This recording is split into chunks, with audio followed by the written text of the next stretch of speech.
যুক্তরাষ্ট্রের সঙ্গে ইরানের পরবর্তী প্রত্যক্ষ আলোচনা জুলাইয়ের তৃতীয় সপ্তাহে হতে পারে বলে জানিয়েছে মধ্যস্থতাকারী পাকিস্তান। পারমাণবিক ইস্যু বাদ দিয়ে কাতারের রাজধানী দোহায় এই আলোচনা হবে। পাকিস্তান সরকারের একাধিক সূত্র দাবি করেছে, সম্ভাব্য এই আলোচনায় লেবানন এবং হরমুজ প্রণালীর ক্রমবর্ধমান পরিস্থিতির উপর আলোকপাত করা হবে বলে আশা করা হচ্ছে। এছাড়া সূত্রটি আরও জানিয়েছে, ওয়াশিংটন এই আলোচনার জন্য প্রস্তুত। অন্যদিকে তেহরানও ইতিবাচক প্রতিক্রিয়া জানিয়েছে। এদিকে ইরানের যৌথ সামরিক কমান্ড হরমুজ প্রণালী দিয়ে চলাচলকারী জাহাজগুলোকে নির্দিষ্ট পথ অনুসরণ করার নির্দেশ দিয়েছে, অন্যথায় তাদের কঠোর জবাব দেওয়া হবে বলে জানানো হয়েছে। অন্যদিকে শনিবার থেকে শুরু হতে যাওয়া ইরানের প্রয়াত সর্বোচ্চ নেতা আয়াতুল্লাহ আলী খামেনির জানাজায় অংশ নেবেন না তার ছেলে ও বর্তমান সর্বোচ্চ নেতা মোস্তফা খামেনি। নিরাপত্তাজনিত কারণে এই সিদ্ধান্ত নেওয়া হয়েছে বলে জানিয়েছে ভারতে নিযুক্ত ইরানের বর্তমান নেতার প্রতিনিধি। ইরান যুক্তরাষ্ট্রের মধ্যকার টানাপোড়েনের মূলে বরাবরই ছিল তেহরানের পরমাণু ইস্যু। তবে বিশ্লেষকদের মতে পরমাণু ইস্যুর থেকেও ইরানের রাষ্ট্রীয় কাঠামো পরিবর্তন এবং তাদের প্রতিবাদের কণ্ঠরোধ করতেই ৪০ দিনের যুদ্ধ চাপিয়ে দিয়েছিল যুক্তরাষ্ট্র ইসরায়েল। যদিও ইরানের সামরিক সক্ষমতা আর দৃঢ় মনোবলের কাছে নাজেহাল হয়েই যুদ্ধ বন্ধ করতে বাধ্য হয়েছে ওয়াশিংটন। সেই সাথে যুক্তরাষ্ট্রের মধ্যবর্তী নির্বাচনে রিপাবলিকানদের নড়বড়ে অবস্থান ও জ্বালানি বাজারের চাপে যুদ্ধ থেকে পিছু হটেছে যুক্তরাষ্ট্র। আরও জানাচ্ছেন আরাফাত ইসলাম। সারা বিশ্বের কাছে ইরান যুদ্ধের মূল কারণ তাদের ইউরেনিয়াম, কিন্তু তেহরানের রাজনৈতিক বিশ্লেষকরা বলছেন ভিন্ন কথা। তাদের ভাষ্য, যুদ্ধের মূল কারণ ইরানের কণ্ঠরোধ।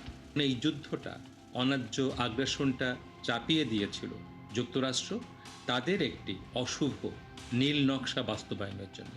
মধ্যপ্রাচ্য অঞ্চল নিয়ে তাদের অনেকগুলো অশুভ পরিকল্পনা রয়েছে। এখানে আছে রাজনৈতিক, অর্থনৈতিক, ব্যবসায়িক এবং বৃহত্তর মধ্যপ্রাচ্য পরিকল্পনা। এগুলো তাদের, এবং ইরানকে অবদমিত করা, ইরানকে ধ্বংস করা, ইরানের রাষ্ট্রীয় কাঠামোকে ধ্বংস করে দেয়া, তাদের একটি পদলেহী সরকার এখানে তৈরি করে দেয়া, এগুলো তাদের নকশা ছিল। যুদ্ধে ইরানের অবকাঠামোগত ক্ষতি হয়েছে অনেক, শূন্যতা তৈরি হয়েছে নেতৃত্বে। তবে এত কিছুর পরও যুদ্ধে হারেনি তেহরান, বরং যুদ্ধের পুরোটা সময় চাপে ছিল যুক্তরাষ্ট্রই। সামরিক সক্ষমতা এবং ইরানিদের দৃঢ় মনোবলের কারণেই এই চাপিয়ে দেয়া যুদ্ধে তারাই জয়ী বলেও মনে করেন এই সাংবাদিক। তারা যে পরাজিত হয়ে গিয়েছিল 1979 সালে ইরান থেকে, সেই পরাজয়ের প্রতিশোধ নিতে তাদের বিরুদ্ধে বিশ্বে একমাত্র কয়েকটি দেশের মধ্যে, 2-3টে দেশের মধ্যে প্রতিবাদ করার মতো একটি দেশ হচ্ছে ইরান। তাদের অপকর্মের বিরুদ্ধে প্রতিরোধ করার জন্যে একটি মাত্র দেশ হচ্ছে, সেটি হচ্ছে ইরান, মধ্যপ্রাচ্যের অন্য কোনো দেশ নয়। এবং ভূ রাজনৈতিক কারণে এদের এই মধ্যপ্রাচ্যের যে অবস্থানটা, সেটা খুবই গুরুত্বপূর্ণ। ইরান চাপেও ছিল না, এবং পরমাণু ইস্যুটা একটা কি বলবো, একটা অজুহাত মাত্র তাদের এই যুদ্ধ করার। লাভবান যদি হয়ে থাকে ইরান হয়েছে। স্বাভাবিকভাবেই যুক্তরাষ্ট্রের ব্যাখ্যাটা একেবারেই বিপরীত। তাদের ভাষ্য হলো, ইরানের ক্ষয়ক্ষতির কারণে চাপের কাছে নতি স্বীকার করেছে তারাই। প্রথম সারির রাজনৈতিক এবং সামরিক নেতা প্রায় সকলেই নিহত হয়েছেন। সো এটা একটা বড় চাপ ছিল। আরেকটা বড় চাপ ছিল ইরানের অর্থনীতিতে, এবং এই যে চাপটা, সেটা ইরানের অর্থনীতি যুদ্ধের আগে থেকেই প্রায় পর্যদুস্ত ছিল, এবং যুদ্ধ সেটাকে আরও চাপে ফেলেছিল। অন্যদিকে ইরানের অবকাঠামো থেকে শুরু করে পারমাণবিক স্থাপনা এবং তার যে কোয়ার্সিভ ডিটারেন্সের যে মানে মজুদ, সেটার উপরেও চাপ পড়েছিল। সো এই দিক থেকে নিঃসন্দেহে ইরানের উপরে প্রচণ্ড চাপ ছিল। তবে যুক্তরাষ্ট্রের মধ্যবর্তী নির্বাচনের কারণে ট্রাম্প প্রশাসনের ওপরও অভ্যন্তরীণ এবং আন্তর্জাতিক চাপ ছিল যুদ্ধ বন্ধের। একথাও স্বীকার করলেন এই রাজনৈতিক বিশ্লেষক। বিশ্ব অর্থনীতির চাপ, অর্থাৎ হরমুজ প্রণালী যুদ্ধের কারণে বন্ধ থাকায় আমরা জানি যে এটার একটা খুব বড় ইম্প্যাক্ট পড়েছে তেলের বাজারের উপরে। এবং দ্বিতীয় যে চাপটি, সেটা যুক্তরাষ্ট্রের ভেতরকার অভ্যন্তরীণ বাজারের ক্ষেত্রে। যুদ্ধের কারণে অভ্যন্তরীণ তেলের বাজারও অস্থিতিশীল হয়েছে, এটার চাপ শেয়ার মার্কেটের উপরে পড়েছে। সর্বোপরি সামনে যে মধ্যবর্তী নির্বাচন আসছে যুক্তরাষ্ট্রে, সেই নির্বাচনের উপরেও একটা চাপ তৈরি করেছে। বিশেষ করে রিপাবলিকানরা এই নির্বাচনের ব্যাপারে যথেষ্ট শঙ্কিত অবস্থায় রয়েছে। সমঝোতা এখনো চূড়ান্ত নয়, সামনে আছে কয়েক ধাপের আলোচনা পর্ব। তবে চুক্তি পুরোপুরি বাস্তবায়িত হলে মধ্যপ্রাচ্যের নিরাপত্তা, বৈশ্বিক জ্বালানি বাজার এবং ইরানের অর্থনীতিতে এর বড় প্রভাব পড়বে তাতে কোনো সন্দেহ নেই। সেই স্থিতিশীলতার অপেক্ষাতেই আছে গোটা বিশ্ব। আরাফাত ইসলাম, ৭১। সিরিয়ার দামেস্কে একটি ক্যাফেতে বোমা বিস্ফোরণে অন্তত ৫ জন নিহত হয়েছে। এ ঘটনায় আহত হয়েছে আরও ১৬ জন। বৃহস্পতিবার প্যালেস অব জাস্টিসের কাছে অবস্থিত ক্যাফেটিতে এ হামলা হয় বলে জানায় সিরিয়ার গণমাধ্যম। বিস্ফোরণের ঘটনা নিশ্চিত করেছে স্থানীয় গভর্নর। ঘটনার পর সন্দেহভাজন হামলাকারী পালানোর সময় গ্রেপ্তার হয় বলেও জানান তিনি। হামলার বিষয়টি তদন্তের মাধ্যমে দোষীদের আইনের আওতায় আনা হবে বলেও তিনি আশ্বস্ত করেন। এর আগে ঘনবসতিপূর্ণ দামেস্কে ২০২৪ সালে বাশার আল আসাদ সরকারের আমলে একাধিক বোমা হামলার ঘটনা ঘটে।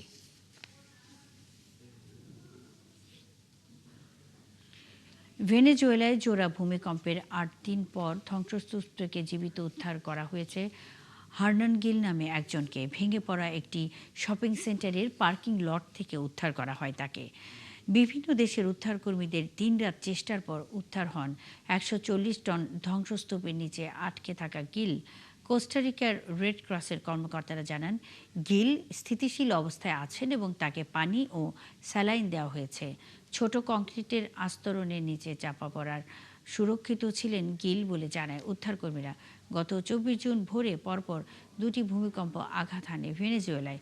শক্তিশালী এই ভূমিকম্পে এখন পর্যন্ত ২,২৯৫ জন নিহত হয়েছে। আহত হয়েছেন অন্তত ১১,০০০-এর বেশি মানুষ। এতে $৬৭০ কোটি বেশি ক্ষয়ক্ষতি হয়েছে বলে জানিয়েছে ইউএনডিপি। যুক্তরাষ্ট্রের ওহাইওতে একটি বাড়ি থেকে ১৬ শিশুকে উদ্ধার করেছে স্থানীয় কর্তৃপক্ষ। বুধবার সংবাদ সম্মেলনে জানানো হয়, তল্লাশি চালিয়ে অস্বাস্থ্যকর পরিবেশে শিশুদের খুঁজে পায় কর্তৃপক্ষ। তদন্তকারীদের মতে ১৮ মাস থেকে ১৮ বছর বয়সী এই শিশুদের গত ৪ বছর ধরে ঘরেই আটকে রাখা হয়েছিল। ওহাইও অ্যাটর্নি জেনারেল জানান, শিশুদের আটকে রেখে অমানবিক আচরণ করায় মানসিকভাবে বিপর্যস্ত অবস্থায় রয়েছে তারা। কর্তৃপক্ষ জানিয়েছে, শিশুদের বাবা মা ও দাদা দাদি এই ৪ জনকে ফৌজদারি শিশু নির্যাতনের অভিযোগে অভিযুক্ত করা হয়েছে। বুধবার আদালতে তাদের হাজির করা হয়। বর্তমানে শিশুদের অস্থায়ীভাবে রাষ্ট্রীয় হেফাজতে রেখে চিকিৎসা দেওয়া হচ্ছে। এ ঘটনায় মামলার তদন্ত অব্যাহত রয়েছে। রাশিয়ার ব্যাপক ড্রোন ও ক্ষেপণাস্ত্র হামলায় আবারও কেঁপে উঠেছে ইউক্রেনের রাজধানী কিয়েভ। এতে অন্তত ২৭ জন নিহত এবং ৯১ জন আহত হয়েছেন। ইউক্রেন বলছে, যুদ্ধ শুরুর পর থেকে এটিই সবচেয়ে বড় হামলা। অন্যদিকে মস্কোর দাবি, ইউক্রেনের সাম্প্রতিক হামলার জবাব দিতেই চালানো হয়েছে এই অভিযান। আরও জানাচ্ছেন চৈতি সরোয়ার। রাতভর রাশিয়ার ড্রোন আর ক্ষেপণাস্ত্র হামলায় বিধ্বস্ত ইউক্রেনের রাজধানী কিয়েভ। শহরের বিভিন্ন এলাকায় একের পর এক বিস্ফোরণে ধসে পড়েছে আবাসিক ভবনের অংশ, ক্ষতিগ্রস্ত হয়েছে হাসপাতাল এবং অন্যান্য স্থাপনা। হামলায় শিশুসহ হতাহত হয়েছে বহু মানুষ। ঘটনার পর শুক্রবারকে শোক দিবস ঘোষণা করেছেন কিয়েভের মেয়র ভিটালি ক্লিচকো। ইউক্রেনের বিমান বাহিনীর দাবি, রাতভর হামলায় রাশিয়া ৪৯৬টি ড্রোন এবং ৭৪টি ক্ষেপণাস্ত্র নিক্ষেপ করেছে, যার মূল লক্ষ্য ছিল কিয়েভ। অধিকাংশ হামলা প্রতিহত করা হলেও অন্তত ৩৩টি স্থানে আঘাত হানে ড্রোন ও ক্ষেপণাস্ত্র। কয়েকটি আবাসিক এলাকায় ব্যাপক ক্ষয়ক্ষতি হয়েছে এবং ধ্বংসস্তূপে আটকে পড়াদের উদ্ধারে অভিযান চালাচ্ছেন উদ্ধারকর্মীরা। রাশিয়ার প্রতিরক্ষা মন্ত্রণালয় জানিয়েছে, ইউক্রেনের সাম্প্রতিক দূরপাল্লার হামলার জবাবে সামরিক ও প্রতিরক্ষা সংশ্লিষ্ট স্থাপনাগুলোতে হামলা চালানো হয়েছে। ক্রেমলিনের মুখপাত্র দিমিত্রি পেসকভ বলেছেন, নির্ধারিত লক্ষ্য অর্জন না হওয়া পর্যন্ত কিয়েভের ওপর চাপ আরও বাড়ানো হবে। তবে ইউক্রেনের অভিযোগ, রাশিয়া ইচ্ছাকৃতভাবে বেসামরিক স্থাপনার লক্ষ্য করে হামলা চালিয়েছে। দেশটির পররাষ্ট্রমন্ত্রী আন্দ্রি সিবিহা বলেছেন, এই হামলাকে কোনোভাবেই প্রতিশোধমূলক অভিযান হিসেবে ব্যাখ্যা করা যায় না। ইউক্রেনের মিত্রদের প্রতি আরও আধুনিক আকাশ প্রতিরক্ষা ব্যবস্থা সরবরাহের আহ্বান জানান তিনি। হামলার ঘটনায় রাজধানী কিয়েভ সহ আশেপাশের অঞ্চলে জরুরি অবস্থা বিরাজ করছে। ক্ষয়ক্ষতি নিরূপণে কাজ করছে সংশ্লিষ্টরা, আর নতুন করে হামলার আশঙ্কায় বাসিন্দাদের সতর্ক করেছে কর্তৃপক্ষ। চৈতি সরওয়ার, ৭১। রেকর্ড ভাঙা তাপে বিপর্যস্ত বিশ্বের বেশ কয়েকটি দেশের জনজীবন। যুক্তরাষ্ট্রের ওয়াশিংটন ডিসি, জর্জিয়া, ইউটা, যুক্তরাজ্য ও ইউরোপের অনেক দেশে প্রতিদিনই রেকর্ড করা হচ্ছে ইতিহাসের সর্বোচ্চ তাপমাত্রা। চরম আবহাওয়ায় নাভিশ্বাস উঠেছে মানুষের। স্বাস্থ্য সতর্কতা জারি করা হয়েছে স্পেন, ফ্রান্স, বেলজিয়াম সহ বহু দেশে। সৃষ্টি ঘটকের রিপোর্ট। রেকর্ড ভাঙা তাপপ্রবাহ বইছে যুক্তরাষ্ট্রের পূর্ব থেকে মধ্য পশ্চিমাঞ্চলীয় অঙ্গরাজ্যগুলোতে। এর মধ্যে ইউটাহ অঙ্গরাজ্যে জ্বলতে শুরু করেছে দাবানল। এ দাবানলে হতাহত হয়েছেন জরুরি সহায়তাকারী দলের কয়েকজন কর্মী। তাপদাহে হাঁসফাঁস করছে ওয়াশিংটন ডিসির বাসিন্দারাও। 4 জুলাই যুক্তরাষ্ট্রের 250তম স্বাধীনতা দিবসের আগে সেখানে জারি করা হয়েছে জরুরি স্বাস্থ্য সতর্কতা, যার আওতায় পড়েছে কয়েক কোটি মানুষ। দেশটির জর্জিয়া অঙ্গরাজ্যের রাজধানী আটলান্টার তাপমাত্রা পৌঁছেছে 37 ডিগ্রি সেলসিয়াসে। তবে আগামী কয়েকদিনের মধ্যে তাপমাত্রা 47 ডিগ্রি সেলসিয়াসে উঠতে পারে বলে পূর্বাভাস দিয়েছে মার্কিন আবহাওয়া দপ্তর। এতে গরমজনিত রোগ বাড়তে পারে বলে সতর্ক করেছে কর্তৃপক্ষ। ইতিহাসের সবচেয়ে গরম জুন মাস রেকর্ড করা হয়েছে যুক্তরাজ্য ও ওয়েলসে। দেশটির লিঙ্কউড থেকে নরফোকে গত শুক্রবার রাতে তাপমাত্রা ছিল 37.7 ডিগ্রি সেলসিয়াস। 1884 সালের পর এই বছর জুনে দ্বিতীয় সর্বোচ্চ তাপমাত্রায় পৌঁছেছে। এছাড়া একই সালের পর থেকে চতুর্থ সর্বোচ্চ গরম জুন পার করল স্কটল্যান্ড ও নর্দার্ন আয়ারল্যান্ডের বাসিন্দারাও। রেকর্ড গরমে ভয়াবহ দুর্যোগপূর্ণ আবহাওয়া এখন ফ্রান্সেও। গরমজনিত কারণে দেশটিতে জুন মাসে কয়েক হাজার মানুষের মৃত্যু হয়েছে। এই সংখ্যা আরও বাড়তে পারে বলে আশঙ্কা করা হচ্ছে। চলতি বছরের প্রথম 6 মাস স্পেনের ইতিহাসে এ যাবৎকালের উষ্ণতম সময় হিসেবে রেকর্ড করা হয়েছে। দেশটিতে শুধু জুন মাসেই তাপপ্রবাহে প্রাণ হারিয়েছে 1000-এর বেশি মানুষ। নিহতের এই সংখ্যা গত বছরের তুলনায় দ্বিগুণেরও বেশি। পর্তুগালে গরম থেকে বাঁচতে সোমবার থেকে জারি রয়েছে সর্বোচ্চ সতর্কতা।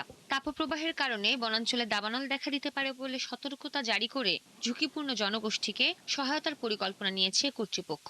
আগামী কয়েকদিনের মধ্যে সেখানকার তাপমাত্রা 47 ডিগ্রি সেলসিয়াস ছাড়িয়ে যেতে পারে বলে পূর্বাভাস দিয়েছে আবহাওয়া অফিস। এদিকে ইউরোপের বেশিরভাগ দেশের মতো তীব্র তাপদাহে নাভিশ্বাস উঠেছে বেলজিয়ামের বাসিন্দাদেরও। অসহনীয় গরম মোকাবেলায় বাড়ছে শীতাতপ নিয়ন্ত্রণ যন্ত্রের চাহিদা। অনেকেই জলাশয়ের কাছে গিয়ে বা শহরের বিভিন্ন ফোয়ারার কাছে দিন কাটিয়ে নিজেদের ঠান্ডা রাখার চেষ্টা করছেন। সৃষ্টি ঘটক, ৭১।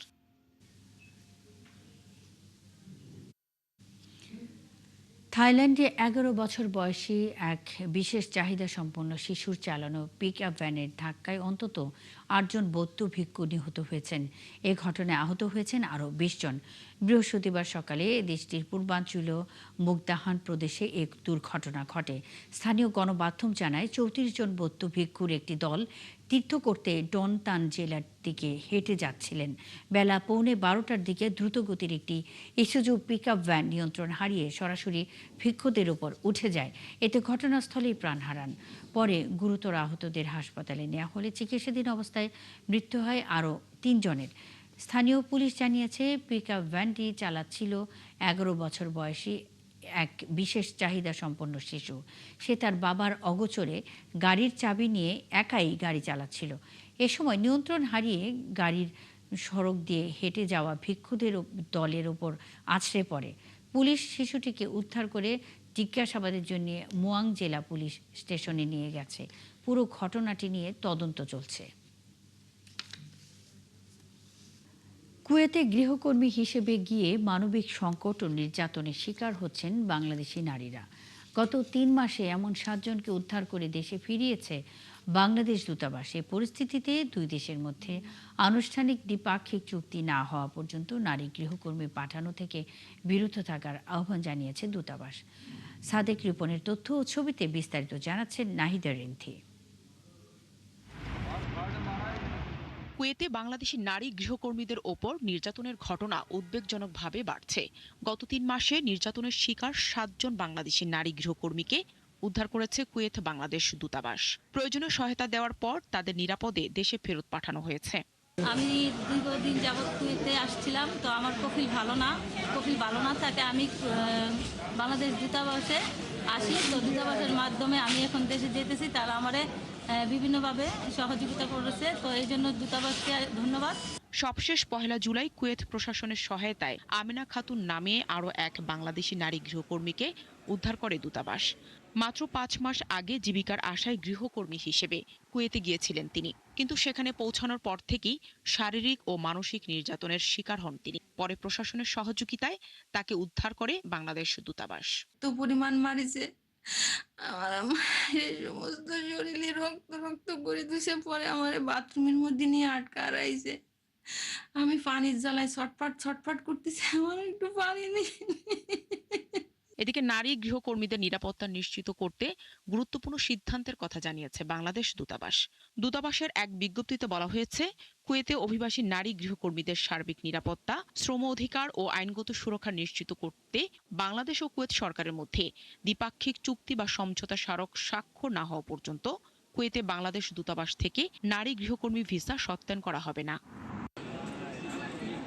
বিজ্ঞপ্তিতে আরও বলা হয়েছে, দুদেশের মধ্যে কোনো বৈধ চুক্তি না থাকলেও একটি অসাধু দালাল চক্র অবৈধভাবে বাংলাদেশ থেকে নারী গৃহকর্মী কুয়েতে পাঠানোর কার্যক্রম চালিয়ে যাচ্ছে। এসব দালালের প্রলোভনে পড়ে অনেক নারী বিদেশে গিয়ে কাজ না পেয়ে প্রতারণার শিকার হচ্ছেন। আবার অনেকের শারীরিক, মানসিক এবং মানবাধিকার লঙ্ঘনের মতো ভয়াবহ নির্যাতনের মুখোমুখি হচ্ছেন। নাহিদা রিন্থি, ৭১। এই ছিল এখনকার আয়োজনে। বিশ্বের আরও নতুন কিছু খবর ও বিশ্লেষণ নিয়ে দুপুর 1:30টায় আবারও হাজির হবে বিশ্বযোগ। সরাসরি সংবাদ অনুষ্ঠান দেখতে চোখ রাখুন ৭১-এর ফেসবুক পেজে এবং সাবস্ক্রাইব করুন ৭১-এর ইউটিউব চ্যানেল। থাকুন ৭১-এর সাথেই।